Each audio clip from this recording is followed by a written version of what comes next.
here. Out down there. Waiting to get fed like hungry little dogs.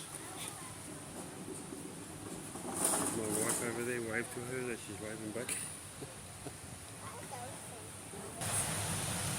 Alrighty everybody, welcome to our 10 a.m. talk show based on this lagoon mainly, but we'll also talk about some of our other lagoons. My name is at Daydream Island. We have a lot of lagoons spread out across the island, the main biggest one being our swim lagoon over there. So we also run some snorkel tours if you do want to get a bit close and up and personal with some of our awesome marine life. In this lagoon though, we have a lot of different rays. So we've got these guys here, or raven sharks, sorry. We also have black tip reef sharks which hang out over there, but you'll see they will get closer and it comes to feeding time because they know when I'm about to feed them. So we'll get to check them out as well. Over this side as well, we have our shell lagoons. We've got a nursery over there. There are some of our smaller rays and our smaller shallow nose rays. Some of them are about a year old. And as well next to that we have a even smaller nursery, and that one is for our really, really tiny shallow nose rays. So they were born about 2 weeks ago. They're super, super cute. So if you walk down and near transit, you'll see a tiny little pond looking thing. Have a look inside and you can see these really, really tiny shallow nose rays. They're really quite cute. And then we also down the end we have our stingray splash, and some of our newer rays that are about a year old. And we also run tours with feeding those guys. So if you're interested in feeding some of our rays, you can jump into that tour as well. We're going to start off today by talking about our amazing lagoon and how we keep this fully operational. Then we're going to talk about some of our fish here and we'll give them a bit of a feed this morning. And then we'll move on to our stingrays and finally our sharks and we'll give them a feed as well. So in this lagoon, or in our aquarium I should say, we pump about 1.5 million litres of water 4 times a day. And that water is basically coming straight from the ocean and it makes our job pretty easy because we don't have to worry too much about our salinity or our pH because it comes straight from the ocean. So we know it's completely natural. If we wanted to monitor any of this, we'd probably have to do it through the ocean. I'm sure that would be very, very difficult. We like to keep our lagoons very, very open and as close to nature as possible so they get natural sunlight, and then also the water temperature changes with the seasons so they get seasonal changes as well. You can see over there we've got our draining wall, so that's basically once the water reaches a certain level, it drains our water out, and throughout the lagoon we've got lots of little nets that pump into that draining wall. So we're essentially flushing our lagoons quite often every day. Now with our fish in this lagoon, we have some of our diamond scale mullets. So these guys kind of look like they're upside down. If we get a close look, their mouth is sort of on the bottom. They're some of our most amazing helpers here because they go along and they can filter through the sand to find bits of food. So anything that's been uneaten that we've eaten our fish, we basically can rely on these guys to find it and clean it up for us. It allows us to be that little bit extra lazy, but also give our attention to some other things that need to be in our lagoon. Now with these guys, I can start feeding them. They also are able to find some of their food on the surface as well. So you'll see them lifting their heads up and they skim along the tops to collect any of the food that they're going after. At the moment, I'm feeding them a variety of squid tentacles. We're also feeding them bits of pellets, so I've got a bit of organic matter, stuff that you can find out in the ocean anywhere, such as plankton and things like that. They're pretty hungry this morning. You may also notice we've got fusiliers in here as well. They've got the blue body and the yellow tail. You might notice that their tail is quite a different shape to our mullets, or even a lot of fish, their tail's quite a different shape. It's got like a V shape. So if you have a look at the mullets, they've got like a straight fin like this at the back, whereas the fusiliers, they have a V-shaped fin. This is an extra powerful fin because these guys like to swim against the current, and they commonly are found swimming in schools. So because they have that extra strong tail and they swim against the current, that's basically how they find their food. So if you imagine plankton floats in the water column, so these guys, if they're going against the current, it means they can filter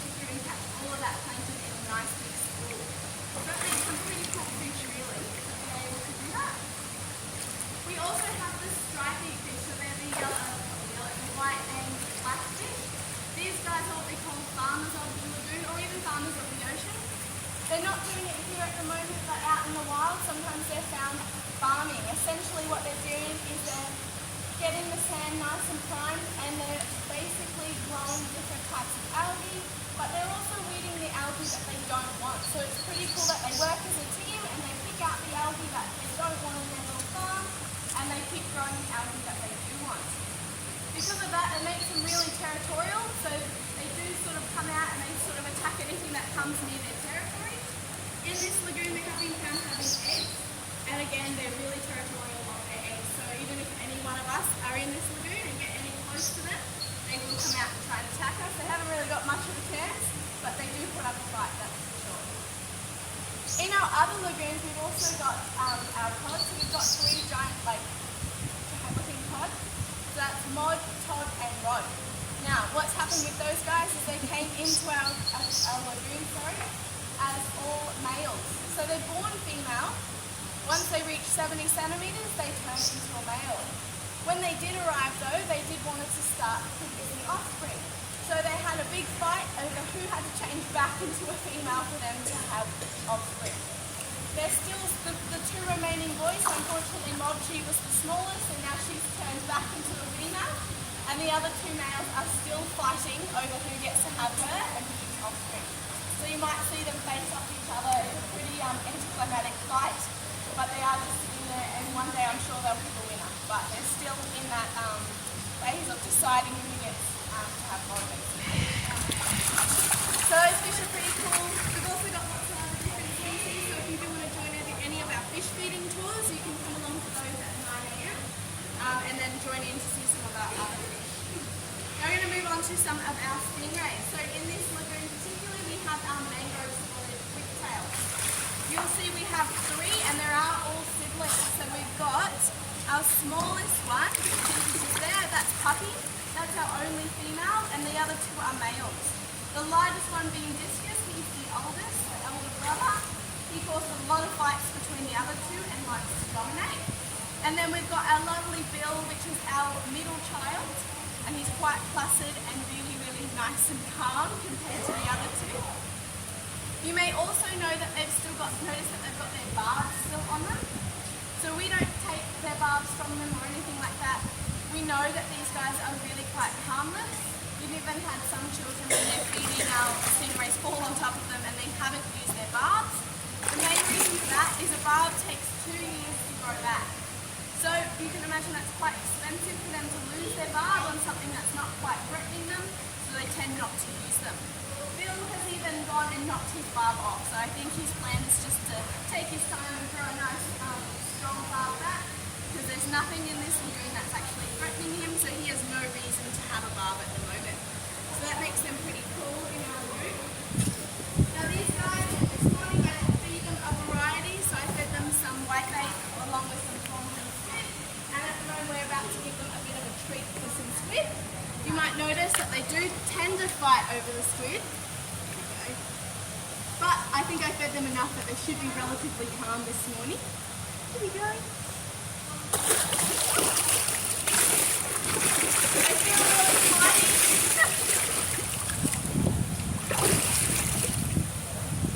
As I mentioned before, with our fish feeding tours, you do get to feed the stingrays as well and give them a good pat. Now some of you may all know someone who did die from a stingray barb, and that might be Steve Irwin. With the venom that is in the barbs, it's actually not toxic enough to kill a human. The thing is with those barbs is they are sort of, they've got little spines on them, and those spines head downwards direction. So you imagine the barb here, the spines sort of go like that. So it's easy to get the spine in, but it's really, really hard to get the barb out once it's in, and you can imagine the way that those fine little bits of flesh shape. So what happened with Steve Irwin was that barb went straight through his heart and he pulled it out. So best practice, when if you were to be unfortunate enough to be barbed by a stingray, the best thing to do would probably be to leave it in and get it surgically removed. That's not saying that he might have legally done that, but that is what happens. It's not the toxins that actually killed him, it's the bleed out from and pulling that barb out. So a lot of people do get quite afraid of stingrays. But there's only been 2 deaths in Australia since 1940, I think, so it's been a long time and no deaths since. So they're not actually too scary. The chance of you seeing a stingray is you'll most likely get a puff of sand. So they're about 80% muscle. And because of that, they can get away really, really quickly, and they're probably going to be more scared of you than you are of them.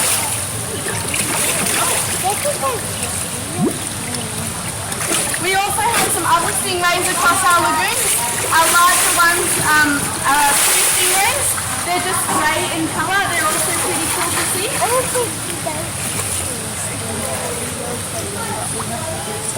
So yeah, we have a few, and as I said before, over in the nursery we have some smaller stingrays. These are pretty cute. They're still fighting. As you can see, yeah, siblings, hey? So those are our stingrays that we have here. They're pretty classic, and they feel, I've had someone explain that they feel like a dog, but I would probably have to disagree with that one. They don't feel quite furry. They are quite a slimy feel. I'd probably describe it like a wet mushroom, to be honest. So they're pretty cool. Their eyes are also shaped like a V, and they can see 360 degrees around, and they have an excellent memory. So the chances are they're going to start remembering me. And even when we've had some kids come and do the tours, those stingrays remember who those kids are, or even adults. So it's pretty cool how once they've seen you feed them, they're going to remember you probably for a year. So if you come back within a year, they'll probably still recognise you. So people say that things like stingrays, even fish, have the memory of a goldfish. That saying, goldfish and stingrays as such also have very excellent memories. So I'd probably take that as a compliment, to be honest. Even with our fish, when we first put fish in that swim lagoon, we had a cleaner wrasse, and what happened was the cleaner wrasse remembers every single type of fish and how that fish likes to be cleaned. So it adjusts the way it cleans the fish to suit what that fish wants, which is, I think, a sign of a pretty great memory, because I don't know if I could remember the lineup of fish that little cleaner wrasse had to remember. So that makes them actually more cool than I think we give them credit for. Now our sharks, they're looking like they're pretty ready for a feed. If I get this pole, our extra sciencey pole here is going to help me feed these guys this morning. So against what people might think, sharks are actually very, very timid. They do get shy away from a lot of things. So it takes a little bit of work to sort of feed our black-tip reef shark. If you want to see any sort of reef shark, you have to be the first person in the water as a snorkeler to see them, because they do run away pretty quickly. So we get their attention.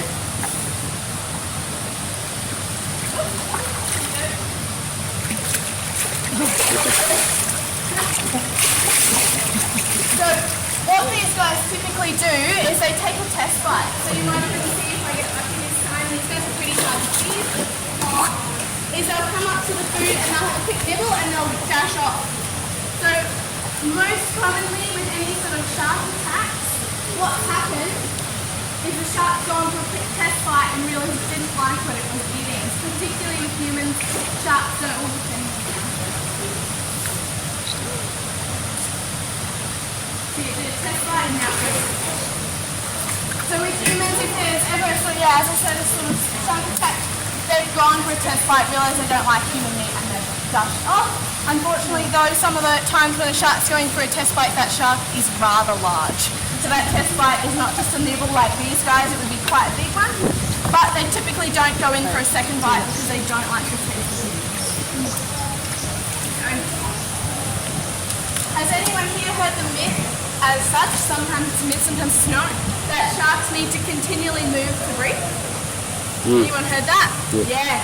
So it's true for some sharks, particularly pelagic sharks. Now pelagic sharks are the ones that kind of swim about in the open ocean.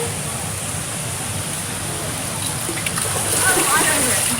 What's a spotted one, like a leopard? Oh yeah, so that's an epaulet shark. I'll go on to that one in a second. Okay. So they actually have to swim in order for the water to move over their gills. So they keep their mouth slightly open and they swim with a wide open mouth, and as they swim, it means they're pushing that water over their gills. So it is true for the pelagic sharks. Other sharks, like our benthic sharks, the ones that like to stay on the bottom, are similar to our rays. they have little holes behind their eyes, you might see on the rays here, and that's what pumps the water over their gills. So they're different. They're allowed to be a little bit more lazy. They don't have to constantly swim in order to breathe. But that might lead to the next question of, do you think sharks sleep? Anyone think that? So they actually do. They're able to, the ones that have to swim all the time, they're able to shut off one half of their brain. Raising this. They're able to shut off one half of their brain and keep on swimming, so that's how they sleep. The moment they smell something or hear something in the water that could be a threat, that's when the moment then they switch on that other half of their brain. So they're pretty cool in the fact that they're able to do that. It'd be pretty tiresome if you never got to sleep your whole life because you had to swim. You might come back. Now, as you pointed out before, there was a little shark around here. Oh, there it is. That's an epaulet shark. So those guys are pretty cool because they're able to actually walk. They walk outside the water and they can last up to 3 hours outside the water. So quite commonly we do find our epaulet shark walking around Daydream Island, so we've got to put him back in the water. And we've also got about 4 eggs from our epaulet shark over in our rec tent where we kind of have our office. And then if you want to have a look at that, they'll see them lining up. They take about a couple months or a month before they will hatch. Makes them pretty cool. There's also lots of different ways sharks and rays can give birth. So there's about 3 or 4. With our shovel nose, so you'll see them swimming around, they actually have eggs inside their belly, and then the eggs hatch inside the belly, and then it crawls out, which is actually pretty unique, I think. Otherwise, sharks like our black-tip reef shark, they give live birth, but there's other sharks like leopard sharks that they actually deliver eggs, just like our epaulet shark, and those eggs get hatched externally. With those sharks and rays, there is absolutely no parental care, so those sharks are on their own the moment they're born. So it's really important that they stay away from predators. It makes their likelihood to survive as a baby quite hard. So that is an interesting thing, especially if they are hatched from an egg. There we go, got it. They've got to make sure that they can survive. Some sharks have what we call mimicry. They have a different pattern to what the adults look like, and that's to make them look like a threat. Sometimes they match exactly what a really toxic sea snake looks like, so that when they are pups, they can sort of avoid any sort of predation, which is also a really cool way to survive as a pup. Gosh. Oh, not easy. They're getting hungry again. I swear these guys could eat for hours and hours on straight. We fed them that way. So you might also think, why doesn't some things eat others? So why doesn't our sharks eat our mullets? It's purely because we feed them really well here. They're well looked after, so they have no need to hunt. Sharks and rays can be extremely lazy. They don't want to have to fight for something to go get food, and we're feeding them something that's already there they don't have to work hard for. If we were to stop feeding them though, I can guarantee they would start eating our fish, but that's just to survive. So yeah, the way that we look after our fish is what keeps them from predating on other things. Everything that we've sort of put in our lagoons is specifically something that we know would work together. So particularly over in our reef, we've got different corals and different fish that kind of look after our corals. So you might see some of our rabbit fish. The rabbit fish eat the algae, which stops it overgrowing the corals and protects it. So we kind of like to pick everything that works together as a team, and it keeps our lagoons nice and healthy. One thing that people may not also realise is how important our sharks actually are to our reefs. You may not be able to directly see the link, but sharks directly can protect our corals. And the way they do that is they keep all those fish below them in check. So if you imagine the larger sharks, they eat some of our bigger fish. Those bigger fish are what eat our herbivorous fish, the fish that look after our corals. So by removing any of our sharks, no one's going to start monitoring those bigger fish. They overeat and eat all of our herbivorous fish, which means our corals would have way too much algae and they'd overgrow and our corals would all die. So thinking about it like that, it makes sharks really, really important. Unfortunately, they've got a pretty bad rep, given that there has been a few incidents with shark attacks. And then we do, on the flip side, take a lot of sharks from our oceans. I think we take up to 10 every 3 seconds. So if you imagine 1, 2, 3, we've just taken 10 sharks out of our oceans, which is really, really bad for our oceans. Small things that we can do to help is avoiding anything that has got shark fin in it, such as shark fin soup. It's not quite a common thing here in Australia, but it is in other countries. But even things like your dog food and checking it doesn't have cartilage in it, because that comes directly from our sharks. So doing small things like that does help our sharks out in our oceans. And when you think about it as well, who here has used a vending machine? I'm sure many of us have. You have a higher chance of dying from a vending machine than you do a shark attack. You also have a higher chance of dying from getting hit in the head by a coconut. So the stats aren't really stat against us for sharks. More often it's us taking the sharks from the ocean. So as I said, doing little things to sort of keep in check our sharks is really, really important. Other than that, does anyone have any questions they wanted to ask me about some of our things in our lagoon? All good? Excellent. Well, I hope you did enjoy the show. As I mentioned, we have our fish feeding tours at 9 a.m.